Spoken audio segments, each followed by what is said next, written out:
The room was dark. A long table stretched through the center, glowing faintly from the blue lights on the walls. Around it sat the War Council of the Zorak Empire, the most feared alien force in the galaxy.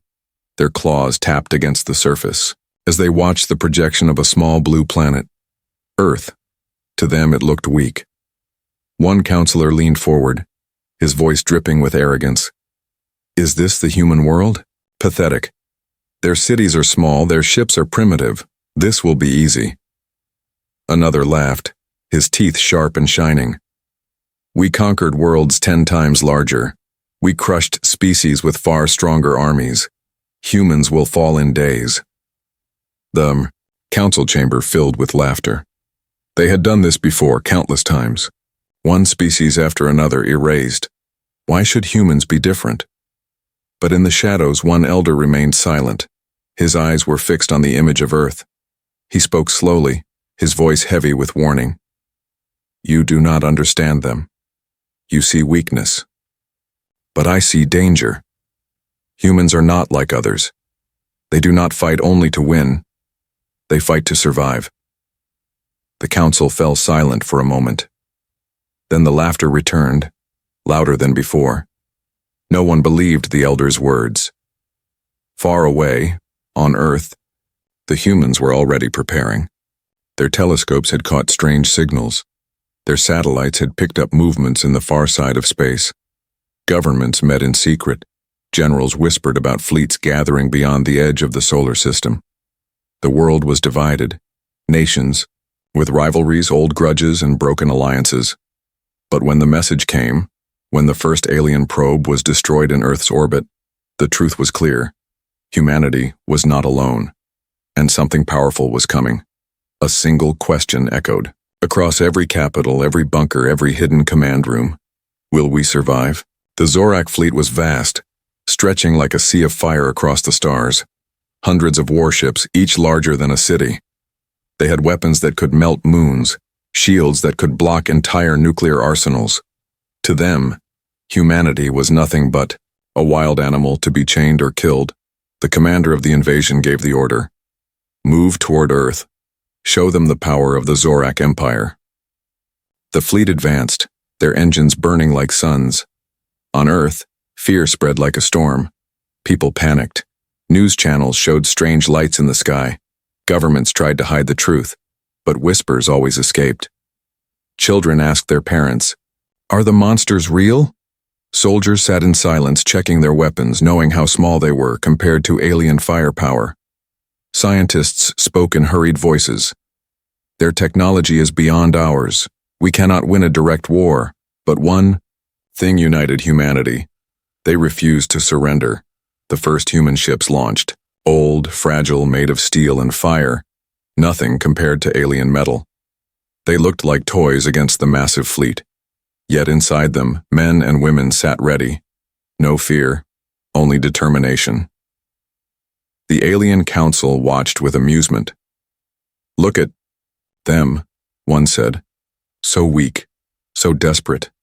They send insects to fight titans. But the elder's voice echoed again, in the memory of those who once listened. Do not underestimate them. Chaos is their weapon.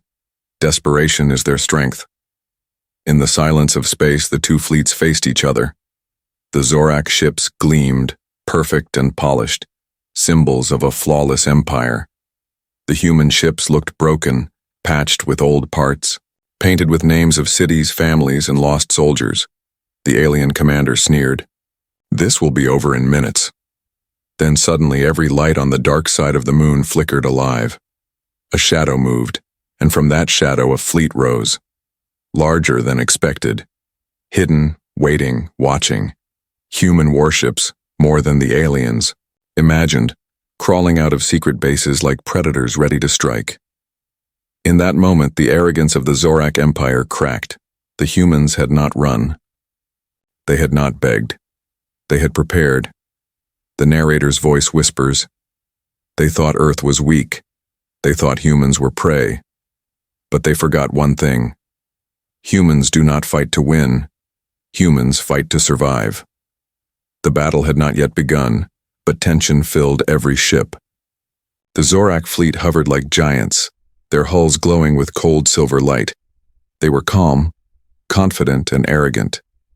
To them, humans were nothing more than animals who had learned to play with fire.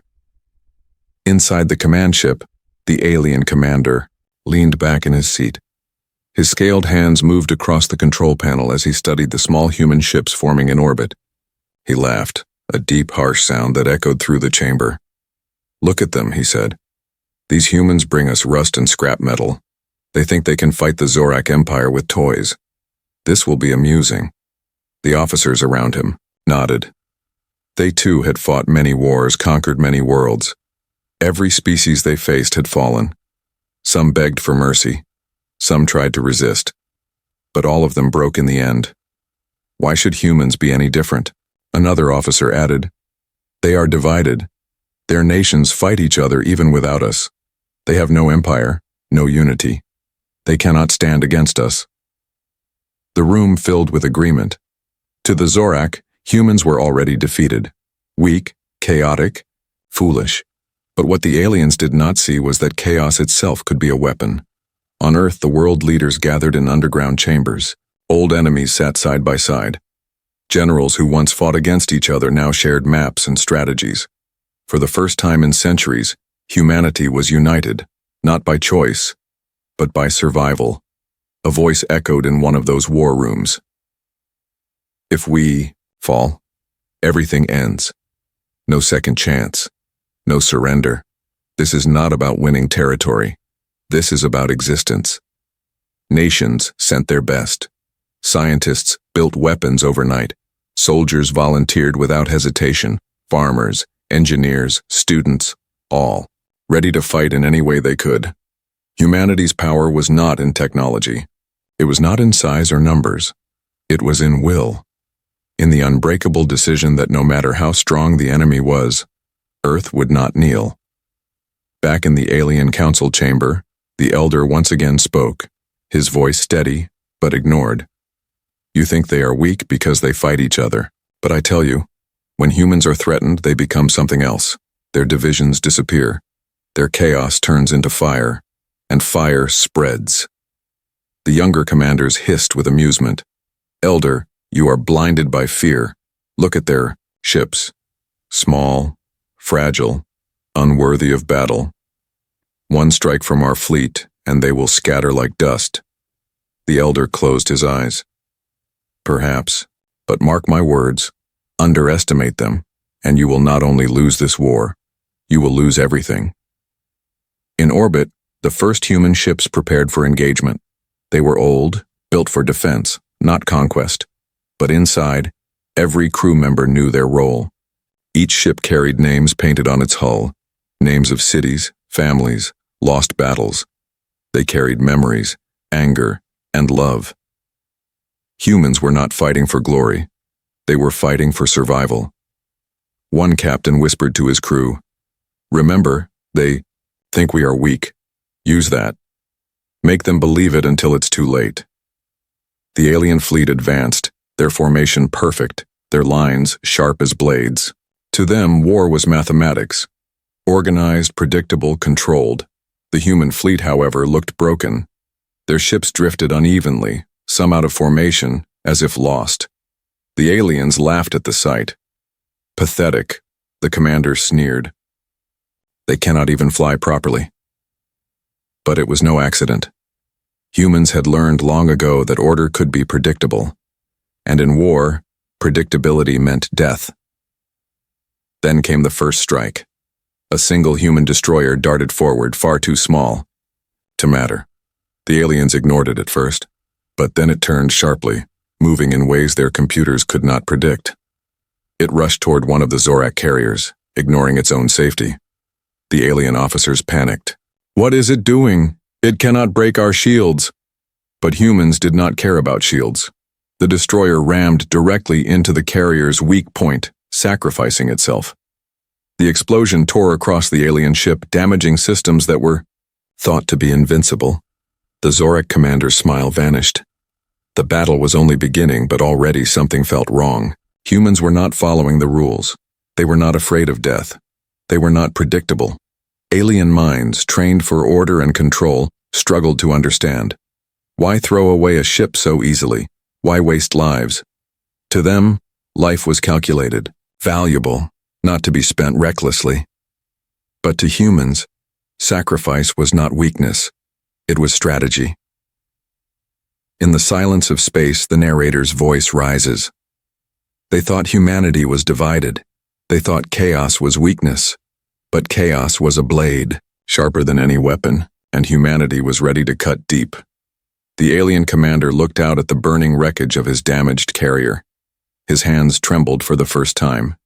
He whispered, almost in disbelief, They are not supposed to fight like this. And, far below on Earth, humanity's message echoed through the stars. We will not kneel. We will not break. If you want our world, come and take it. The silence of space ended with fire. The first clash came sudden, like a storm breaking a calm sky. Human ships, small and fragile, launched forward in desperate waves. The Zorak fleet, massive and flawless, moved with the confidence of predators who had never known fear. The alien commander's voice filled the bridge of the flagship. Crush them. Do not waste time. End this. Dozens of Zorak cannons lit up, beams of white fire slicing across the void. In seconds, 3 human destroyers were gone, reduced to ash and twisted metal. The aliens laughed. But then, something unexpected happened. Instead of retreating, the remaining human ships surged forward even faster. Their movements were wild, reckless, impossible to predict. One ship spun sideways, another broke formation completely, darting alone into the middle of the alien fleet. The alien officers frowned. What are they doing? This is not battle. This is madness. But madness had a purpose. On board the human frigate Resolute, Captain Alvarez gripped the armrest of her chair. Around her, alarms screamed. One of her officers turned, eyes wide with fear. Captain, our shields are breaking. Hold steady, she said calmly. Bring us closer. Closer? Yes. They expect us to run, so we won't. The Resolute dived under the shadow of a massive alien cruiser. Weapons fired all around, tearing through space, but the frigate slipped through the firestorm like a knife through smoke. At point-blank range, the humans fired everything they had. Torpedoes, missiles, railguns, every weapon on board. The alien cruiser's shields buckled, then collapsed. Explosions tore through its engines. In moments, a ship the size of a city began to fall apart. The alien commander rose from his seat, his scales shifting with anger.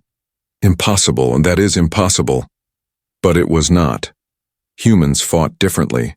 They had no perfect strategy, no flawless order. They fought with instinct, with desperation, with imagination. Where aliens relied on logic, humans thrived in chaos. Another human ship, damaged and burning, locked its course straight into an enemy battleship. The crew knew they would not survive, but they did not hesitate. With one final push, the ship slammed into the alien vessel, detonating its reactor. Both ships vanished in a blinding explosion. The alien counselors watching from afar were horrified. Why do they waste their lives? One asked. The elder only whispered, because to them, life means nothing if their species dies. They would rather burn than bow. The Zorak fleet began to feel the cracks. For every 10 human ships destroyed, 1 alien warship fell. By numbers, it was a victory for the Zorak. But by spirit, it was not. For the first time in their long history of conquest, the mighty empire faced something new. Fear. Fear of an enemy that did not fear death. On Earth, billions watched the battle through screens and broadcasts. Families huddled together, holding their breath as images of burning ships lit the skies. In a bunker, a child asked her mother, "Will they win?" The mother did not answer. She only held her daughter close, whispering, "They will fight. That is enough." Back in orbit, the alien commander slammed his fist on the console. "Enough games, surround them. Erase them all." His fleet moved, closing in on the human ships from every side. The trap was perfect, no escape, no chance of survival. But humans never played by the rules.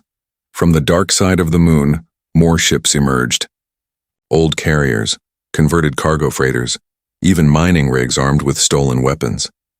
Every vessel that could fly had been turned into a weapon. The aliens gasped. They send civilians into battle? The elder shook his head. No, they send survivors. There is a difference.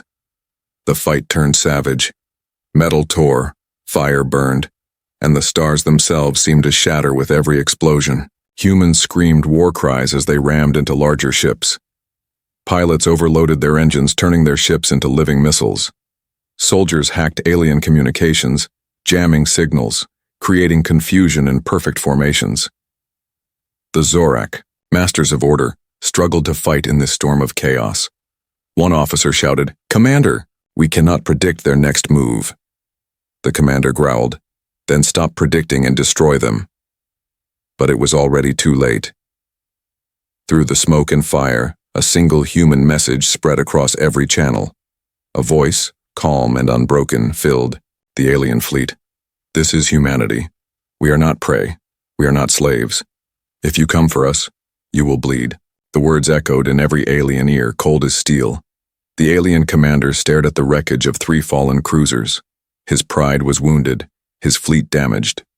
Victory still seemed possible, but now it felt different. For the first time, he understood the elder's warning. Humans would not surrender. Humans would not break. And if the war continued, the Zorak might win the battle, but lose everything in the end. The narrator's voice rises as the screen fades to black. They thought it would be easy.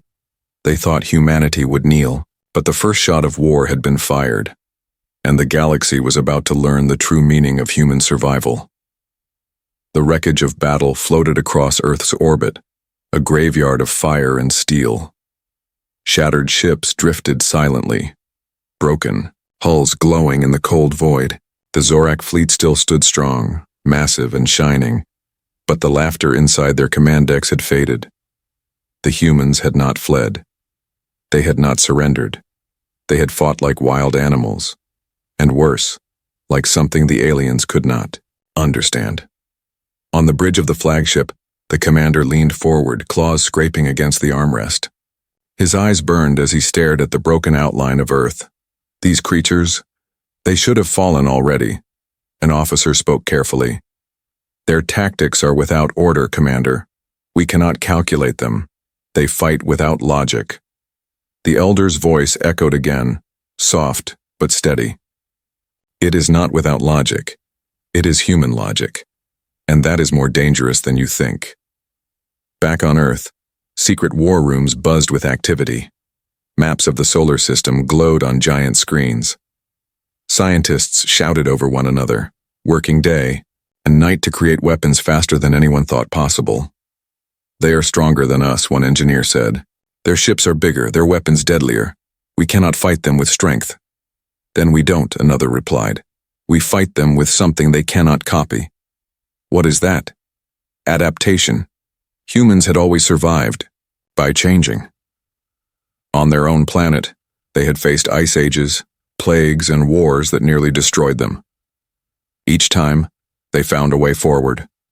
And now, against the most powerful empire in the galaxy, they would do it again. The secret was not weapons. The secret was creativity. While alien fleets followed perfect patterns, humans broke every rule. While aliens relied on flawless technology, humans used whatever they could build. Mining lasers turned into cannons, satellites turned into bombs, cargo ships turned into weapons of war. No alien mind could understand such madness. In the shadows of space, small human strike teams moved silently. They hacked into alien transmissions, twisted signals, sent false orders. One alien battleship received a command to turn against its own fleet. Confusion spread. For a brief moment, the perfect order of the Zorak was broken. An alien officer shouted in panic, "Our systems have been compromised. We do not know which orders are real." The commander's rage shook the chamber. Find the source, kill it. But the source was everywhere. Humans had turned chaos into a weapon, and it was slicing into the Empire's heart. On board the human ship, Defiant, Commander Ross studied the battlefield. His ship was damaged, half the crew gone, yet his eyes were steady. They think we are weak, he said. Let them keep thinking that. Every ship we lose buys us time. Every second we survive, we learn. His officer looked at him. And what if we run out of time? Ross gave a thin smile. Then we make time. The only way humans lose is if we stop fighting. The aliens had strength. The humans had imagination. One human squadron attached explosives to drifting wrecks, sending them crashing into alien ships. Another pretended to retreat, only to swing around asteroids and strike from behind. Some pilots even overloaded their engines, turning their ships into flying bombs. To the Zorak, it looked insane. To humans, it was survival. The Elder and the Alien Council watched quietly as reports flooded in. One by one, alien ships were falling, not by superior firepower, but by tricks, sacrifices, and unpredictable tactics. Finally, one commander shouted, "Elder, how do we stop them?" The old alien's eyes were heavy with sorrow. "You cannot stop what you cannot understand." On Earth, the people held their breath. Every loss was felt, every sacrifice remembered. Names of fallen crews were spoken across the airwaves. But, instead of fear, it only built more resolve. In one bunker, an old soldier spoke to young recruits. "Remember this. They are stronger, yes, but strength is not everything. A lion is strong, but hunters with fire and traps can still bring it down. We are those hunters." The recruits nodded, their faces pale but determined. The Zorak commander finally rose from his chair, fury shaking his voice. "They are pests. Nothing more. We will burn their world until nothing remains. No survivors, no history." But even as he spoke, he knew something was wrong. The humans should have broken already. Instead, they were growing stronger. Every battle they lost, they learned. Every defeat became a lesson. And slowly, the balance began to shift. The narrator's voice cuts in cold and sharp.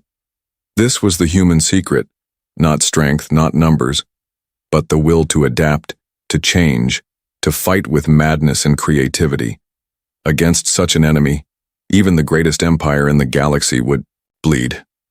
The commander looked again at the burning battlefield. Ships destroyed, fleets disrupted, order breaking apart. And for the first time, a single thought entered his mind, one he had never known before. Doubt. The war had become a storm of fire and metal. The Zorak fleet, once flawless in formation, now carried scars across its hulls. Entire carriers smoldered, broken and drifting, yet they still held the advantage. Their weapons burned hotter. Their armor was thicker. Their ships were more, and still the humans fought. On every channel, the Zorak heard the same message from Earth's defenders. "We are not done." On the bridge of the alien flagship, the commander hissed in frustration. "These humans are insects. We crush 10, 100, and more arrive. How can this be?" An officer answered nervously, "Commander, every time they fall, they change. Their tactics evolve faster than our systems can adjust." The elder, seated in the shadows, finally spoke. "This is what I warned you. To fight humans is to fight water. Strike them, and they only flow in another direction. Cut them down, and they rise sharper." The commander growled, "Enough of your riddles, old one. Order the fleet forward. I will drown them in fire." The battle raged. Human ships fell in blazing arcs, but their deaths always carried purpose. One frigate threw itself into an enemy shield generator, leaving a cruiser vulnerable. Another detonated its engines near a carrier's hangar bay, scattering burning debris across alien fighters. And then came the moment, the act that would mark the turning point of the war. Far away, hidden behind the shadow of Earth, the indomitable prepared for its final mission.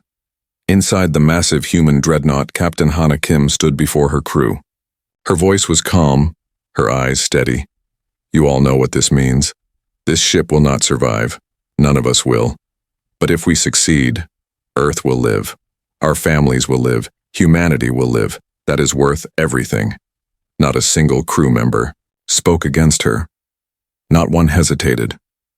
They knew their fate and they accepted it. The Indomitable burned its engines, racing directly toward the heart of the alien fleet. At first, the Zorak commander laughed. Another suicide run? They waste their lives for nothing. But then he noticed something strange. The human dreadnought did not fire, it did not dodge. It moved with terrifying purpose, cutting straight through defensive fire. Why? Why do they not attack? He demanded. An officer's eyes widened. Commander, their reactor is unstable. The commander froze. No, they wouldn't. The elder's voice whispered. Yes, they would. The Indomitable tore through alien fire, its hull breaking apart, its shields gone. Still, it did not stop. Inside, the crew held their posts. Engineers worked calmly, hands steady even as flames licked the walls. Pilots adjusted course with precision, ignoring the alarms that screamed of their deaths. Captain Kim stood tall. Hold the line. For Earth. The ship slammed into the largest Zorak carrier, the pride of their fleet, and then the universe lit up. The reactor exploded in a blinding sphere of fire. The shockwave ripped through space, tearing the carrier apart in a single instant. The blast was so massive it consumed 3 nearby alien warships. When the light faded, all that was left was silence, and the wreckage of the Zorak's mightiest ship. The galaxy itself seemed to pause. On Earth, billions watched the explosion with tears in their eyes. Entire cities fell silent, united by awe and grief. The name Indomitable was already legend. Among the aliens, shock rippled like fire. They destroyed one of our carriers, with themselves. An officer whispered. The commander's claws dug into his chair. Madness. Complete madness. The elder turned to him, his voice sharp. No, Commander. That is humanity. They do not fear death, and that is why you will never defeat them. From that moment, everything changed.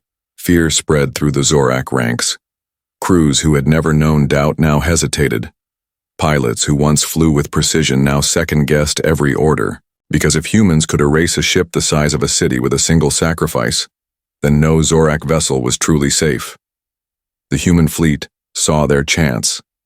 They pushed forward, striking harder, faster, using every trick, every ounce of chaos. What they lacked in numbers, they made up with fury. For the first time, the aliens fell back. On the human flagship Resolute, Captain Alvarez gave a quiet order. Push them, make them bleed. Today we show them Earth will never bow. Her crew roared in response. Across the fleet, human voices cried out, for the Indomitable. The war was no longer about survival alone. It was about vengeance. Indomitable, the silence of the alien council chamber. Leaders watched in horror as reports flooded in. Entire fleets retreating, ships destroyed by desperate human tactics. The unstoppable empire stopped. One counselor trembled. This cannot be real. They should not be able to win. The elder only whispered, You should have listened, the narrator's voice rises chilling and strong. This was the turning point. When humans showed the galaxy that they would burn themselves to ash, if it meant taking their enemies with them. From that day forward, no alien ever doubted it. To challenge Earth was to face annihilation. The galaxy had never seen anything like it. The Zorak Empire, feared for 1,000 years, had been forced to retreat. Their fleets, once perfect and unbreakable, now limped away from Earth carrying scars they could not hide. And behind them followed the humans. On board the alien flagship, silence ruled the bridge. Officers stared at the wreckage of their mighty carrier, the pride of their empire, now nothing more than drifting debris. The commander's claws tapped against the console, each sound echoing like thunder in the quiet. They destroyed the Indomitable, he muttered bitterly. And in doing so, destroyed us. An officer hesitated. Commander, Our forces still outnumber them. We can regroup. The elder finally spoke, his voice sharp as a blade. No regrouping will save you. Do you not see? They have learned. Every battle, every loss, they grow sharper. And now they will not wait for you to strike again. Now, they will come for you. And he was right. For the first time in history, humanity went on the offensive. From secret shipyards on Earth and Mars, new fleets launched. Not perfect ships. Many were patched together from wreckage, old mining rigs, even cargo haulers strapped with weapons. But they carried human crews, and that was enough. Every ship bore the memory of the indomitable. Every crew carried rage in their hearts.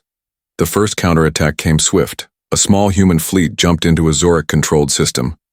The aliens expected hesitation, a defensive strategy. Instead, the humans struck without warning, targeting supply lines, fuel depots, and communication stations. They did not fight like conquerors. They fought like predators.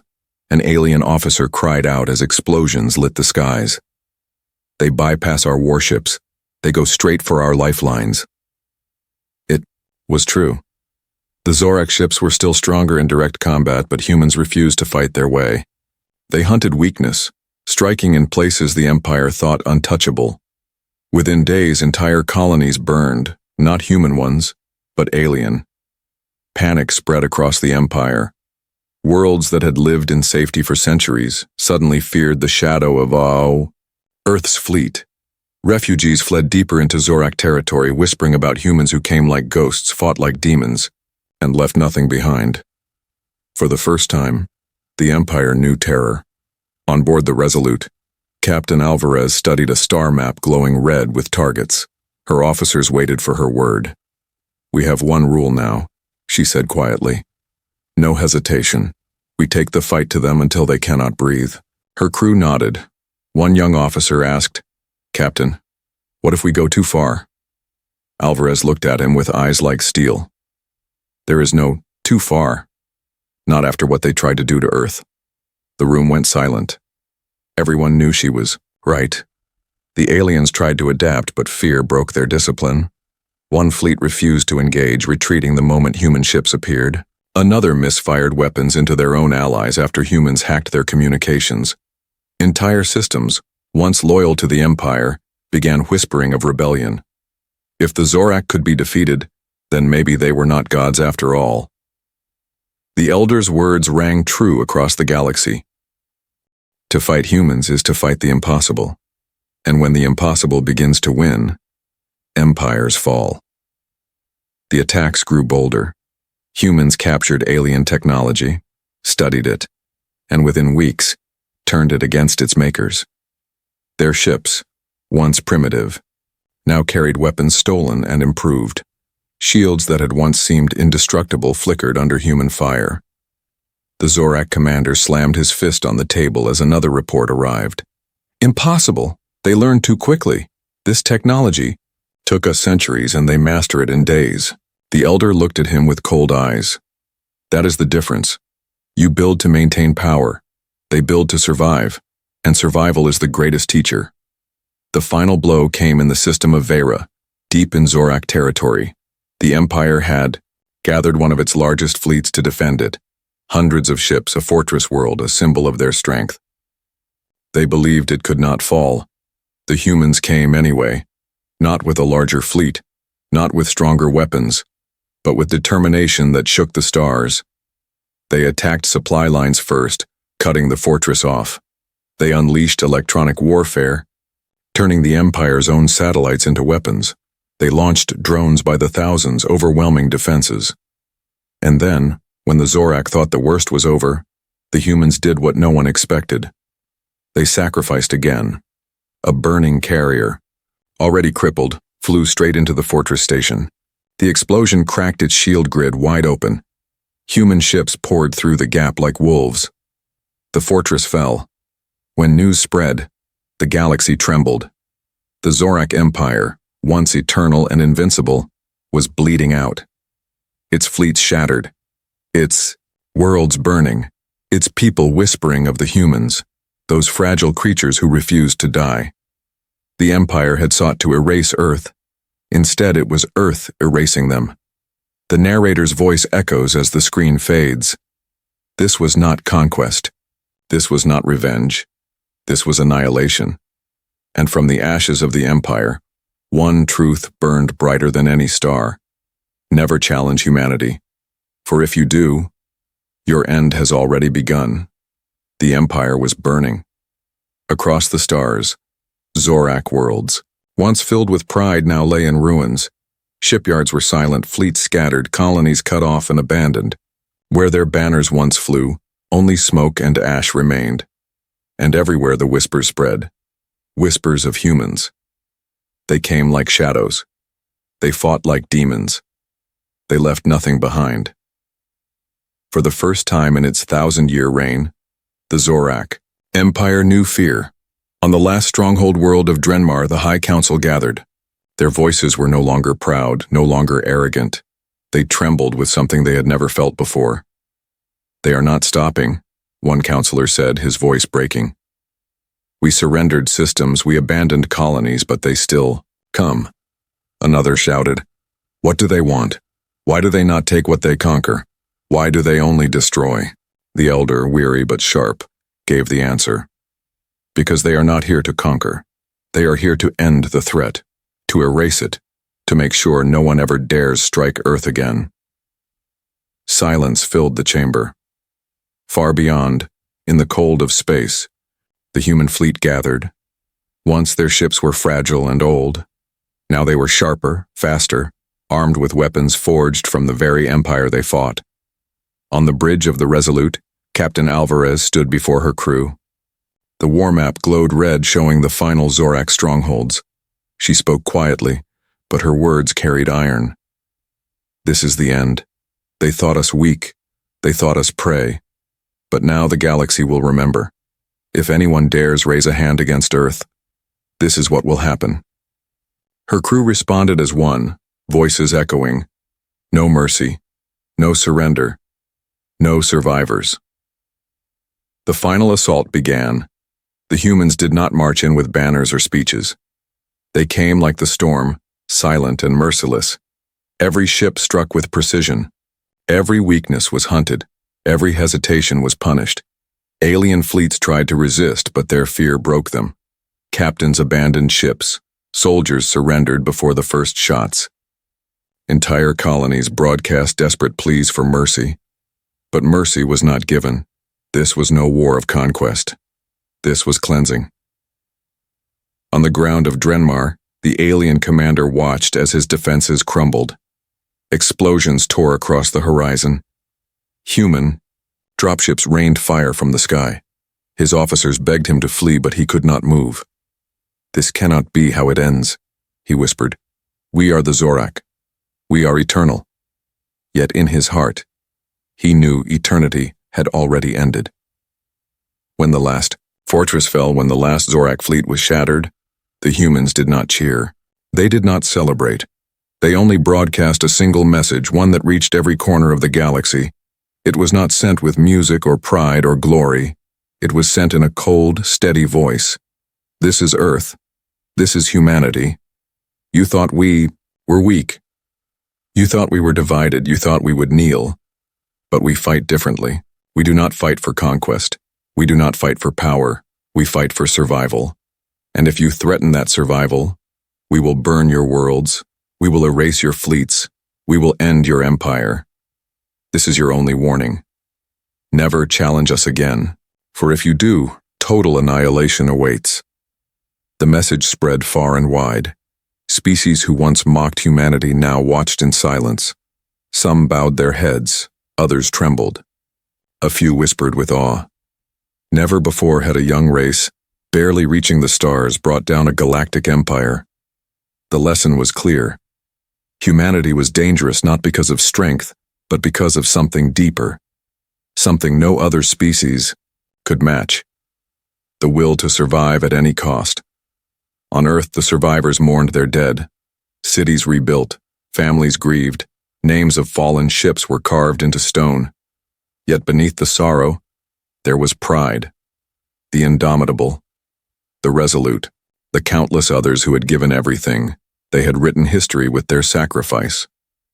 Children grew up hearing the story. Soldiers carried it like fire in their hearts. And across the galaxy, the name human carried a new meaning. Not prey, not weak, not fragile, but unstoppable. In the ruins of Drenmar, the elder last of the council walked through the ashes. He had warned them, but they had not listened.